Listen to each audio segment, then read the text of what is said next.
Welcome to the Private Lender Podcast with your hosts from Hard Money Bankers, Jason Balin and Chris Haddon. This podcast is sponsored by hardmoneymastermind.com.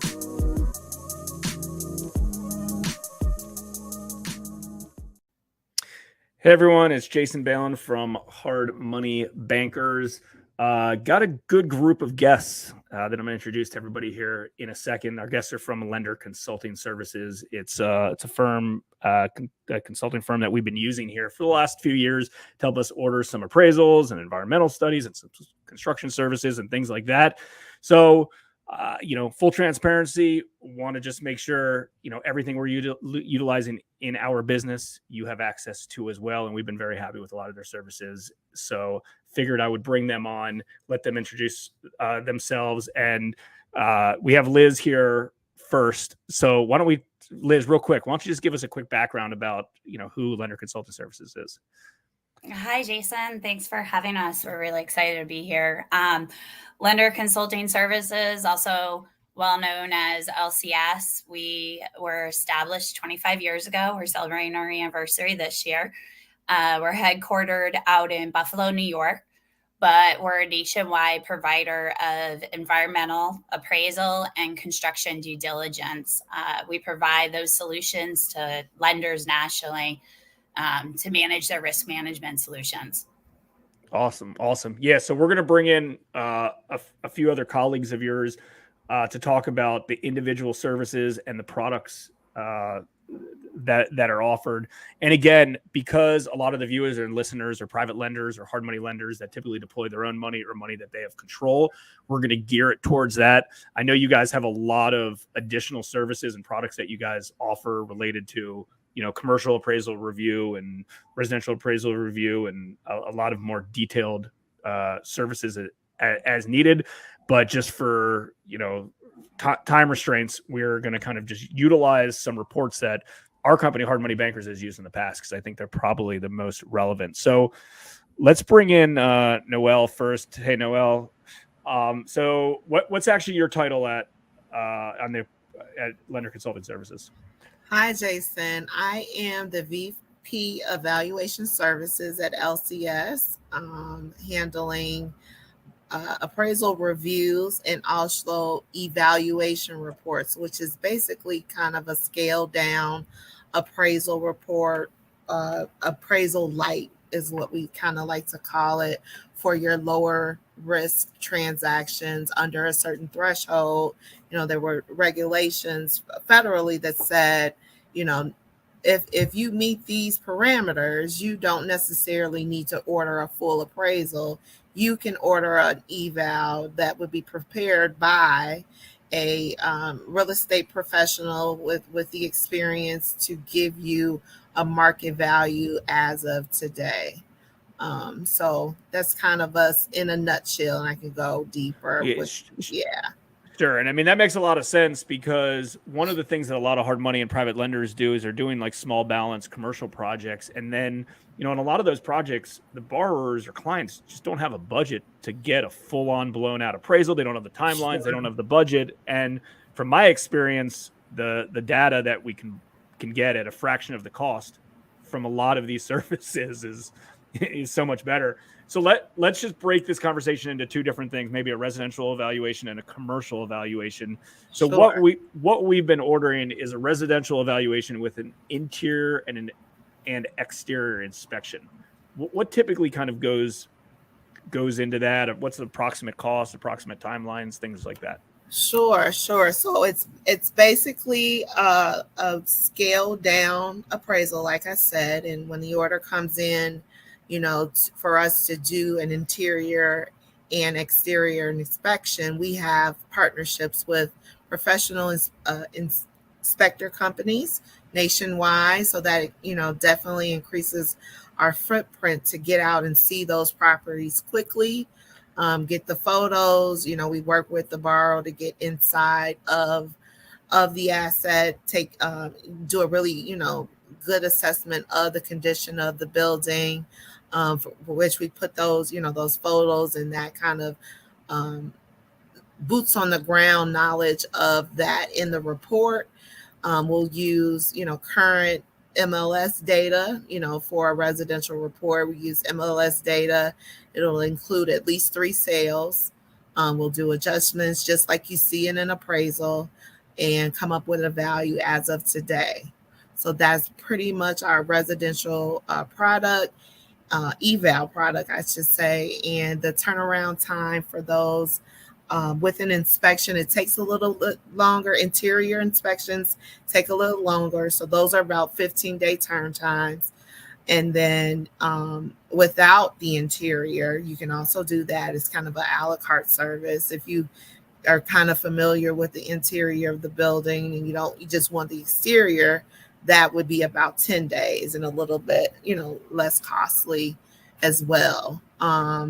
So it just depends on what you think, what works best. We definitely, can look at the property and say, this is newer construction, or, maybe this is an older building. We really want to get in there and look at the mechanicals of the building and make sure everything is up to snuff, so that, there's some flexibility there. But this is definitely a cheaper, faster way of getting a value. Like I said, normally, with an interior inspection, it'll be about 15 days. And then the price point for a residential eval is inspection. Yep. Yeah, $400 or $500, $300, $400, $500 depends on probably where it's located, if it's turnaround times, things like that. And then on the commercial side, and I'm guessing, pricing is going to differ for everybody, so don't be too concerned about that, because you might not know the answers on some of that stuff. But like, how does the commercial valuations work? Let's say, like, we've been doing commercial valuations, interior and exterior, sales approach, and income approach. Okay. I'm guessing a very similar process. Very similar process. As far as the inspection is concerned, we work with our third party to get them out there to get boots on the ground, look at the asset. And again, we use sales from CoStar or, local municipalities. We verify the data of the sales just like you would do in the appraisal process. And then we also do an income approach based on either the lease in place, or we can kind of go to the market and say, if there isn't a lease in place or we don't have the information. So, this is another thing that kind of drives how we do the process, whether or not sometimes you can't get 3 years of operating history from the borrower, or that's just not available. Maybe they're not savvy enough to have that information on hand. We can just go to the market and say, this typical building would rent for this much. It would cost this much in expenses to run this type of building, real estate taxes and insurance. And then we derive a value, pick a cap rate, all of that you would see in an appraisal. Yeah, I agree. And we like doing the income approach as much as the sales approach. And most times those numbers kind of end up being very similar to begin with. Absolutely. As they should be. It's kind of a check of reasonableness to have those two approaches of value, to say, they should be around the same ballpark. And last kind of question on the appraisals. I know there's like a review as well. Like, is that like your guys' team internally reviewing this third parties? Is that what that is? Okay. Absolutely. So we do appraisal reviews, different levels there. If you just want a quick checklist to make sure everything's compliant, the appraiser did all the math right and kind of followed typical appraisal methodology. And then we have a kind of a medium level review called the administrative review. That review has a little bit more narrative. We even go back to the appraiser and say, hey, did you think about this? This needs to be fixed in the report. It's not actionable as is. We work directly with the appraisers to get it actionable. And then our highest level of review takes all of that and then adds a little bit more narrative to the reporting, gives you a really good, accurate account of the credibility of the actual appraisal review. in that, we also offer a validation report, which is if you have a prior appraisal on an asset, let's say it's 1 or 2 years ago, we can review that prior appraisal. And if there hasn't been, then we look to the market, we look to the asset, we actually go out and do a physical inspection. And then we say, okay, there hasn't been a lot of change in the market or a lot of change in the asset. Maybe there hasn't been, it's a stable asset. They haven't done any major renovations in the last 2 years. We can say if there's no significant decline in value, that prior appraised value is valid as of today. So basically you're using that prior report as your benchmark for your lending. So that's another way that you don't necessarily have to get a brand new appraisal. You can do a validation on a fairly recent report where we can kind of prove that there hasn't been a significant decline since the prior analysis. Perfect. Yeah, no, that all makes sense.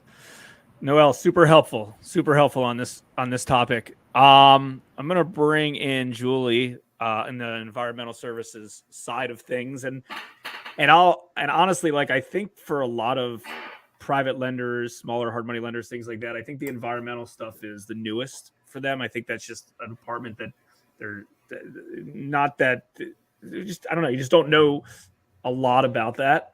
So I guess I'm curious, like, where do you recommend somebody starting? Let's say they're buying, well, 2 questions. Do you ever do environmental stuff on residential properties, or is this mostly commercial stuff? So we do environmental due diligence on any property type, just depending on risk tolerance. So there are certain risks that come with unoccupied land, vacant land, undeveloped land, however you want to call it, also single family. There can be risks associated. We would recommend starting with a loan check to screen that out. There's certain questions we ask and historical research as well as regulatory information that we compile that if there was a major concern, we would hope that it would be fleshed out by asking all the right questions, looking at limited resources to try to determine if there's something that should be looked at closer. Got it. So unless it's, a high risk site like, laundromat or gas station or things like that, most of the time you recommend people ordering a loan check. I know that only takes a few business days, so it's very reasonable to kind of start with that. And then the next step, would the next step always be transaction screen, or would you move to a phase 1 ever? That's a difficult question to answer. So that's one of those, it depends sort of situation. So if you go into a situation, the high risk operation where they're more likely than not, just based common knowledge that there could be concerns, anything that had a dry cleaner, potentially a laundromat that could have had dry cleaning, anything industrial, risky commercial, or a gas station, you may want to go directly to a phase 1. But that's a good conversation to have. Most sites directly to a transaction screen would be appropriate, and that would allow more in-depth historical research. That would include additional interviews, some additional regulatory information that we would compile that would further dig into the history a little bit to determine if any environmental risk remains. So a lot of this is learning on my end as well, even though we've ordered our fair share of transaction screens. What actually is a transaction screen? Like, what does that mean? Does somebody go out to the property? Is it additional public records? Like, what actually is that report?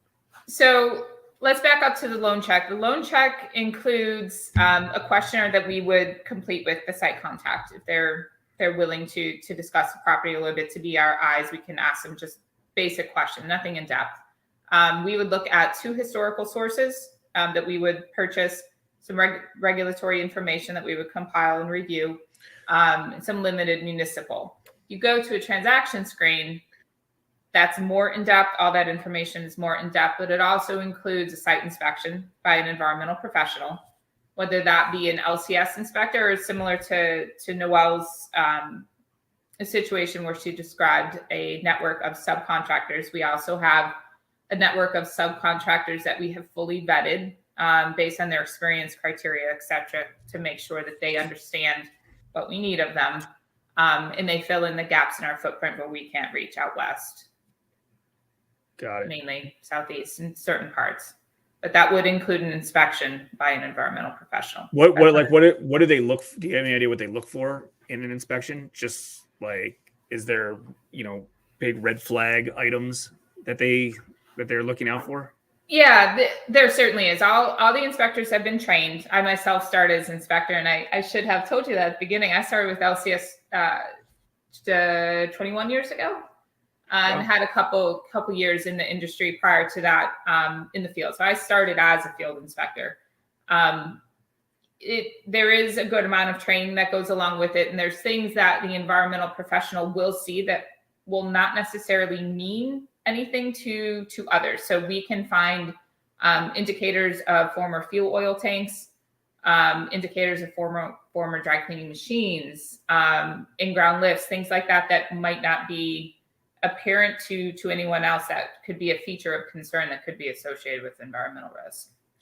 Got it. So let's say, a potential big risk does come up, right? There's I don't know, whatever that is, red flags, something that's a big risk, and they got to take it to the next level. Mm-hmm. What is that next level? Is that a phase one, or does it go right to a phase two? And like, what happens then? In most cases, ideally, you can go right to a phase two. And the reason for that is because the environmental professional has been on site. We know what the issues are. So we've essentially taken the first step in dictating the scope. We know what we need to investigate. The benefit to going to a phase one would be more on the regulatory side, compiling files and things like that at a state or government level. But we can also do that in a transaction screen. We would just have to craft it to suit. And that's essentially a better step. But if we were to go directly to a phase two to investigate any of the areas that were identified of potential concern, we've already taken the first step by doing the inspection. So we can write the proposal and give you an idea of what the cost, or just give you a ballpark idea of what the cost could be just based on what we already know about the site. Do you guys do phase two, coordinate those, or no? We do. You do. Okay. Yeah. Cause I know that, like, as soon as you get in the phase two world, it's potentially it's very unique. It's a lot more expensive. Yeah. The timing can be a lot more. And I think just like any type of due diligence, it's, hey, you want to know kind of your risks ahead of time, potential risks at a time. And then you can make a business decision. And here's the thing on a lot of these services that I've learned is, like, the lenders initiating them, especially the environmental stuff, but the owner is the one who's taking the most risk on these things. So I always kind of have to question if an owner, is sophisticated enough to understand that, like, you should be wanting us to do some of this stuff, or you should be doing this yourself, because there could be some major risks that could be, the cost to remediate could be significantly more than the even value of the property. You bring up a really, really good point that a lot of people overlook. They want the deal. They want the property. But in most states, if not all states, you buy it, you own it, irregardless of how it got there. So it's yours to address once you purchase. Yeah. Anything else related to environmental services that you think is beneficial for people to know? I don't really have any additional questions on that. Well, Liz did mention that LCS, we're 25 years. We have a lot of experience at the senior level. We have done so much work in the industry that in most cases, when an environmental issue arises, through some conversation, some good questioning, we can help get our arms around what the cost would be. So we can generally give a ballpark idea of what the risk involved is, or what it potentially would cost to address the issue should the lender decide to move forward. So that will help in structuring the deal appropriately. Got it. All right, Julie. Well, I certainly appreciate it. We're going to bring Mike on. Hey, Mike, how are you? Good, Jason. How are you? Doing great. Saving construction, the best topic for last. That's for last, Jason. That's right. So, full transparency, I haven't used any construction services from LCS yet, because we do most of that in our local market in-house. But let's say, I don't know, you have a real estate investor that, because I'm just not sure what product fits this, so maybe you can help with that. But let's say you have a lender and they're lending on a property in whatever, in the state of New York, they're in the state of Maryland, and they want somebody, an inspector, to go out to potentially verify that the draw schedule, construction scope of work is, reasonable for the amount of work that needs to get done, as well as doing, monitoring the project, or doing, let's call it like draw schedules, multiple times to make sure the work's actually getting accomplished before they release additional funds. Like what product would that fit under? So I'd like to take one little step back. I think Sure. actually it's a two-pronged product and two-pronged approach. Prior to closing and in the deal making phase, we have what's called a plan and spec cost review. Basically, that plan and spec cost review will take a look at, it's about 12 different aspects of a project. Everything from the viability and accuracy of the plans to the budget, making sure that everything on the plans is in the budget, municipal approvals, building permits, schedules, general contractors contracts, architects contracts. Basically, it's a full workup or a full health of a project prior to closing. What we do in that report is we provide you a risk summary based off of what we see in the documents provided. And again, it can be tailored to, if you're doing a $500,000, remodel in Maryland, you probably don't need the full enchilada, right? So Yeah. We can do a stripped down version that has just plans and a budget. But if you're doing a $30 million new build in Manhattan, well, then guess what? You're going to want the full, going to want the full suite looked at. So that plan and spec cost review is great because the earlier you do it, the faster you can get a good no-go feel, and if you're feeling uneasy about something, it gets another set of eyes on it, basically says, hey, listen, this is a problem I find in this report or in this contract or in this set of plans. This should be addressed before you close, because it's always easier to get those things addressed before you close, right? Then after you close, we do what I would say is a pretty industry standard draw inspection. So basically, if we haven't done a plan and spec cost review, we'll request the plans and then the budget and any specifications on the project, along with the schedule and some of the other items like a municipal approval. And then we'll go through and we'll verify that the work that's been completed on site or being billed for has actually been completed. So if there's a line item of $500,000 for concrete work, we'll go there and make sure $500,000 was done if that's what they're billing for. So basically, we're there as your eyes and ears to make sure that you're not funding ahead of the work in place, so you don't get yourself into a bad situation. Let's say it's a smaller like rehab project for a real estate investor, and whatever, they buy it for $300,000, needs $50,000 in renovations. Let's say they need a new roof, they need some HVAC, drywall, kitchen, stuff like that. And it seems like you guys are pretty reasonable on being creative to figure out kind of what works for people's budgets, timelines, and things like that. Does that kind of fall under any of those scopes, would you say? Yeah, exactly. Yeah. During those draw inspections, we'll actually look at the timelines. We'll look at every month. We'll make sure that the remaining funds to complete is enough to complete the project. So yeah, we'll do that analysis on a month-to-month basis. I will always say that it's better for the lender and the borrower. If those are done on a periodic basis. If you ask us to come take a look at a project in month 1, and then you don't ask to see us till month 6, a lot of work's been complete. And we can't give you a good gauge as to the quality, the speed, those type of things. We can only tell you what we've seen, and at that point, some things might be buried or missing. And I think I heard you mention earlier that part of that includes making sure the permits were pulled and closed. Is that right? Is that kind of? Yeah, correct. So we'll make sure permits are pulled. We'll make sure that they're posted on site. We'll let you know if they're not. We'll request them if they're not. At the end of the project, usually on the last draw, we'll do what we call kind of like a financial closeout. We'll make sure a certificate of occupancy has been issued. We'll make sure that the punch list has been complete and signed off by the architect. We'll make sure the architect has signed the AIA certificate of substantial completion. Basically, we'll make sure the job's done. And we like to do that right before you guys or any of the lenders will release retention. Because I think once the retention's out the door, the ability to leverage to get that work done is gone. Got it.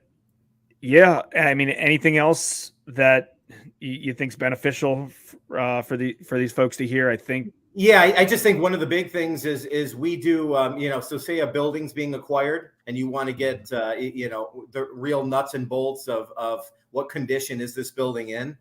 We do a suite of property condition reports. You hear like a good, better, best type version. We have a PIR, which is a standard property inspection report, which we'll go to the site. We'll look at about 12 different areas of the building. And let you know, are the windows in good shape? Will they last the term of the loan? Those type of things. And, the better, we'll do that same thing on a 5-year reserve with some costing. And then the best, which is the ASTM 2018-15 property condition report, that'll look at basically every piece of the building and let you know, okay, listen, this piece of collateral is going to need a roof replacement in 5 years. If you're doing a 12-year loan, you're going to want to make sure there's some equity being held back for that, or, so on any type of property acquisition, we always state, depending on the age of the acquisition or the age of the building that's being acquired, that gets done. Yeah, that makes sense. That's not something I've thought of just because most of the stuff we do is a little bit shorter term stuff, but I know a lot of private lenders do longer term stuff. So that's good to know. Cool. Well, Mike, that's great. Certainly appreciated. I'm just going to bring everybody else on screen real quick and thank everybody for coming. I think that was great. Hopefully everybody listening or viewing, got a good wealth of knowledge of what lender consulting services could potentially do to help their business between the appraisal side, the environmental side, and the construction side. Liz, do you just want to end with just telling everybody how they can get a hold of LCS? Yeah, sure. Thanks again for having us, Jason. They can reach out to me directly. Liz Mahoney, I'm the Director of Sales and Business Development here, and they can reach out through email, lmahoney@lenderconsulting.com, or my phone, 980-579-1041. Excellent. Thanks again. We hope you enjoyed this episode of the Private Lenders Podcast. Please note that the opinions stated by all the speakers on this show are only opinions and not legal, financial, or accounting advice. Please make sure to always check with your own legal, accounting, and financial professionals. If you'd enjoyed this episode of the Private Lenders Podcast, we'd appreciate it if you spread the word. Make sure to check out hardmoneymastermind.com, the #1 free community for new and experienced private and hard money lenders.